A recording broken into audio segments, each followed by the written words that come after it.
Hi friends, welcome to my channel Sneha's kitchen recipes taste of Telangana. నేను ఈరోజు చేస్తున్న recipe ఏంటంటే ఆలు ఎగ్ పూరి చేస్తున్నా, కొత్త వెరైటీగా. దీనికి కావాల్సిన ఏమేమి కావాలో చెప్తాను. 2 పచ్చిమిరకాయలు, ఒక 3 రెబ్బలు ఎల్లుల్లిపాయ, కొంచెం పెప్పరు, మిరియాల పొడి, కొంచెం సాల్టు, రుచికి సరిపడా సాల్టు, ఒక పెద్ద సైజు ఆలుగడ్డ, ఒక 1/2 టీ స్పూను జీలకర్ర, కొంచెం కొత్తిమీర, 1 ఎగ్గుని మనం తురుముకోవాలి. దీనికి ప్రాసెస్ ఎట్లా చేయాలో చెప్తాను. జీలకర్ర, ఎల్లిపాయ, పచ్చిమిరకాయలు ఈ మూడిని మనము మిక్సీలో వేసుకొని బ్లెండ్ చేసుకోవాలి. మనం ఇప్పుడు బ్లెండ్ చేసుకుందాం. జీలకర్ర, పచ్చిమిరకాయలు, ఎల్లిపాయ, కొంచెము ఉప్పు వేసుకొని బ్లెండ్ చేసుకుందాం. బ్లెండ్ చేసుకున్నాను, ఇది పక్కకు పెట్టుకుందాం. ఇప్పుడు ఈ ఆలుని స్మాష్ చేసి పెట్టుకున్నా. దీంట్లోకి కొంచెం పెప్పర్ పౌడర్ వేస్తున్నాను, 1/4 టీ స్పూను పసుపు, ఒక 1/4 టీ స్పూను చిల్లీ ఫ్లేక్స్ వేసుకుంటాను. చిల్లీ ఫ్లేక్స్ లేకపోతే మీరు రెడ్ చిల్లీ పౌడర్ కూడా వేసుకోవచ్చు. ఎండుమిర్చిని కాసేపు ఎండలో పెట్టి వాటిని ముక్కలుగా వేసి మిక్సీలో వేసుకుంటే చిల్లీ ఫ్లేక్స్ అయిపోతాయని. దీంట్లోకి ఇప్పుడు మనం సన్నగా తరిగి పెట్టుకున్న కొత్తిమీర వేసుకుంటాము. ఇప్పుడు బ్లెండ్ చేసుకున్నదంతా ముద్ద ఇందులోకి వేసేసుకుంటాము. జీలకర్ర, ఎల్లిపాయ, పచ్చిమిరకాయలు. ఇప్పుడు ఇందులోకి మనము ఎగ్గుని గ్రేట్ చేసి పెట్టుకుందాం. గ్రేట్ చేసుకొని ఇందులోకి వేసుకోవాలి. ఇదిగోండి, ఎగ్ అంతా గ్రేట్ చేసుకుంటే ఇట్లా అవుతుంది. గ్రేట్ చేసుకోవాలి. ఇది చేసుకున్న ఎగ్గు, ఆలు ఇదంతా మనం మంచిగా మిక్స్ చేసుకుందాం.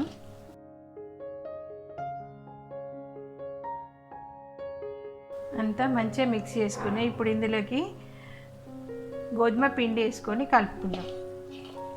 1 కప్పు గోధుమ పిండి పడుతుంది.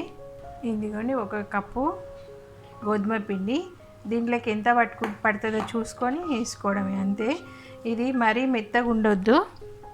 ఇందులోకి కొంచెము ఉప్పు వేసుకోవాలి. ఇంతకుముందు వేసుకున్నాం మిక్సీలో ఎల్లుల్లిపాయ వేసినప్పుడు, కాకపోతే ఇప్పుడు కూడా కొంచెం 1/4 టీ స్పూను ఉప్పు వేసుకుంటే సరిగ్గా సరిపోతుంది. ఇందులోకి పిండి వేసుకుంటే కలుపుకోవాలి.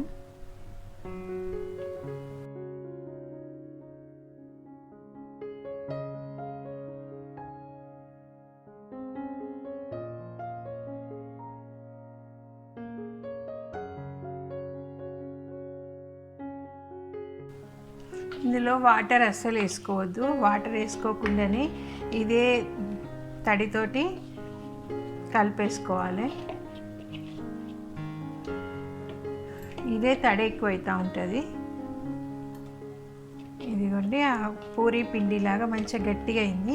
ఇట్లా మరీ మెత్తగా ఉండొద్దు, కాసేపు నానితే మళ్ళీ మెత్తగా అవుతుంది. ఇదిగోండి, ఈ పిండి మొత్తం పట్టలేదు, హాఫ్ పిండి పట్టింది అంతే.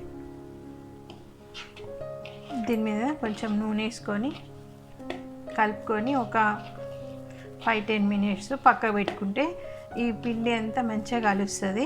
అప్పుడు మనం పూరీలు చేసుకుంటే బాగా వస్తుంది. దీని మీద మూత పెట్టుకొని పక్కకు పెట్టుకుందాం.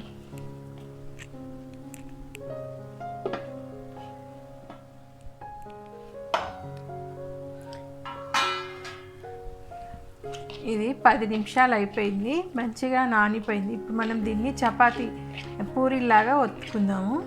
చపాతీ పీట తీసుకొని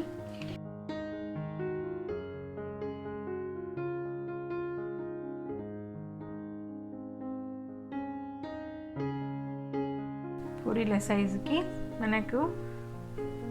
మనకి ఇష్టమైన సైజులో వేసుకోవచ్చు. చిన్నగా అయితే చిన్నగా, పెద్దగా అయితే పెద్దగా.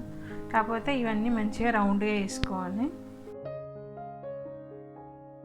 ఇది నానుతుంటే చాలా మెత్తగా అయిపోతూ ఉంటుంది పిండి, అందుకనే కొంచెం కలిపేటప్పుడే గట్టిగా కలుపుకోవాలి.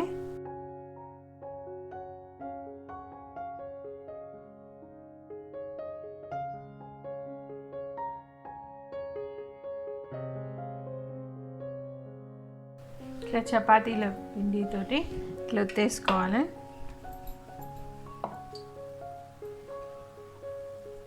కొంచెం పిండి పెట్టుకొని చేసుకుంటే మంచిగా వస్తాయి.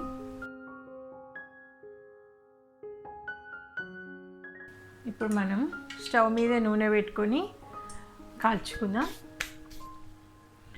స్టవ్ మీద నూనె పెట్టుకొని వేడి చేసుకుంటాను. మంచిగా ఆగింది నూనె.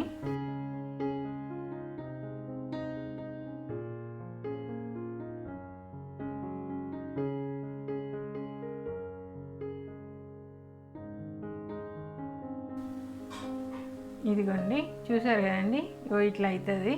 మనం ఇంకా మిగతాయి కూడా కాల్చుకుందాము.